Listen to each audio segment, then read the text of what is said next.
Okay, welcome back to our video series documenting my first attempt here at kitbashing an HG and an SD. So basically, if you haven't seen part 1, go back and watch that, but we're taking the HGC ground GM and putting the SD cross silhouette head on that and giving it some custom Zeon weaponry. So we're basically making a Zeon type SD HG kitbash gym kit. And so I said in part 2 we're going to be just basically getting on with the painting and detailing and all that, but there are actually a couple more modifications that I wanted to make after sharing photos and obviously part 1 of the video with some friends and then just getting some feedback from you guys as well. I thought that it did need a little bit more work in terms of the modifications. There was a couple more things I wanted to do. So the first thing is shortening the biceps as well. Now we shortened up the thighs before. We're basically going to be doing the same thing here for shortening up the biceps. So we have this part here. So what we're going to want to do is basically cut out a section of this. So I want to again keep a little bit of this lower armor. So we're just going to cut this like about there, and then just like get rid of all of this part here. So there's just going to be a little bit of this bicep armor left, and then on the inside we're just going to be getting rid of this kind of middle section of that. So I'm just going to be cutting here, bringing this down, and that's pretty much it. So let's get to cutting. I'm going to make these cuts here just real quick. Alright, so with this middle section of that cut out and just the two ends of this filed down to get a nice flat surface, I can just go ahead and glue these together for the shortened bicep frame. Just a little glue on here and on the opposite side as well. And there we go. It's not super pretty, but it's going to be covered up. So as long as it's straight and it looks to be, then it's going to work fine. Now we need to cut our bicep part a little bit shorter. Now I can do that by taking this piece that we cut out and comparing that to the side of here. I can tell how much of this part I need to cut, so I can see it's just about a little bit higher than the line that I had there. So again, I'm going to try to cut this one a little bit longer than I need, and then I can file it down until I get it to just the right point there. Let me just move the camera off to the side here, because doing this actually with the camera directly in front of my face is a little bit difficult to do. So just move that and then give this a cut. Alright, so we're done with that piece. I want to give this glue some time to dry, so I'm going to go ahead and do the other arm there as well, and then we'll move on to another modification. Okay, and then the last thing that I want to do is just shorten up this stomach section a little bit to just bring the whole torso down just a little bit. And so I think what we can do is, as you can see, like this middle section is separated into basically two parts, this upper and lower kind of off-white part here. And it all plugs onto the waist via this ball joint. Now you can see that hole in there for that ball goes is pretty deep. I think deeper than you really need. So what I'm gonna do is just basically take a little off the bottom. I think just take 2, maybe 3 millimeters there off the bottom of this lower part, just to just bring it down just a little bit. So this one as well, I'm just going to give this a little cut, slice and dice here and clean it up, and it should do the job. It should do the quick and dirty job.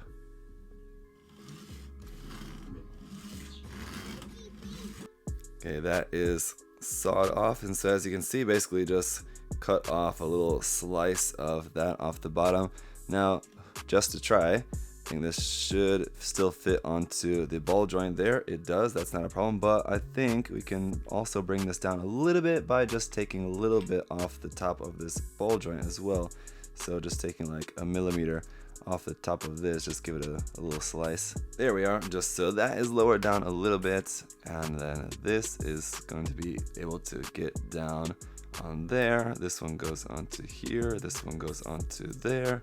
This all connects into there, and it's going to be a very slight difference, but it is going to be slightly lower. Now one thing too, I also changed, I didn't show this to you guys on camera, but I adjusted this neck piece that I pointed out in part 1. After we extended the neck piece up a little bit, I thought that it was maybe a little bit too tall, and I think it was, so I brought that down a little bit more. So I think where the head is resting on there is definitely much better now. There's still a little gap there, but it's definitely a much smaller gap, and I think that looks just about right there. That's just perfect. So a little bit lower profile in the stomach section, a little bit lower profile there in the neck, and it's looking pretty good. Now let's get the arms put together and we can see how this is gonna look for sure, finally this time, before it goes into painting. Alright, so there we go, and I gotta say, if we're just cutting off a few millimeters here and there, I mean, it definitely makes a big difference in the overall look of the kit. It definitely fits more into that HGxSD Kitbash kind of styling look, I think. So definitely glad that I did make those extra little modifications, and now we're ready to go on into painting. At the moment, I don't exactly have a color scheme picked out.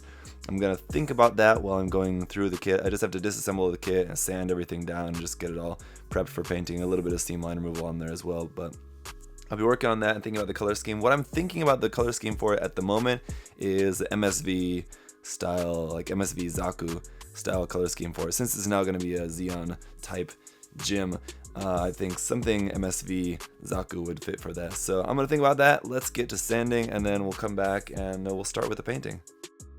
298 frozen patties later. Okay, so I've got the parts separated here. It's basically like the frame and joint parts, armor parts, and the weapons over there. So after much deliberation on the colors for this, how MSV do I want to go? Something that's just completely straight up MSV Zaku style colors, or I don't know. And finally I decided to keep a little bit of an orange theme going and just basically paint it in the same colors as the P-Bandai Boog that came out, which is basically like all orange with a little bit of black and a little bit of white in there. I really like that color scheme, and I think that it will look cool on this kit. So first off, for the primers, for all the inner frame and weapons parts, joint parts and stuff like that, that's going to be different colors of gray or whatever, or black. I'm going to be using just Mr. Surfacer 1000. And then for all of the armor parts, which is either going to be white or orange, I'm going to use some white primer for that, just so that my orange is nice and bright.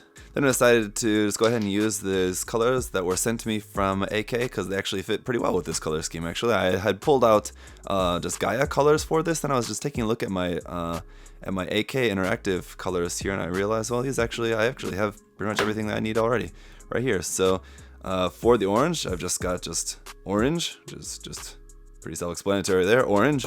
For the white parts, we're going to use off-white, so it's a little bit warmer white color for that, so that'll look nice together with the orange. For the frame stuff, we're going to use Dunkelgrau, dark gray here.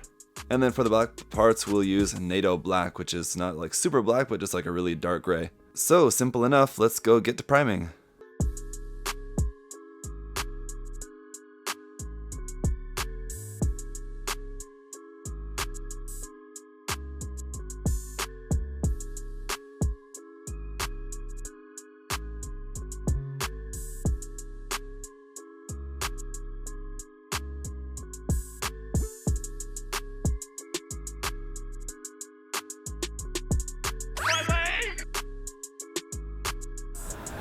Thanks for watching.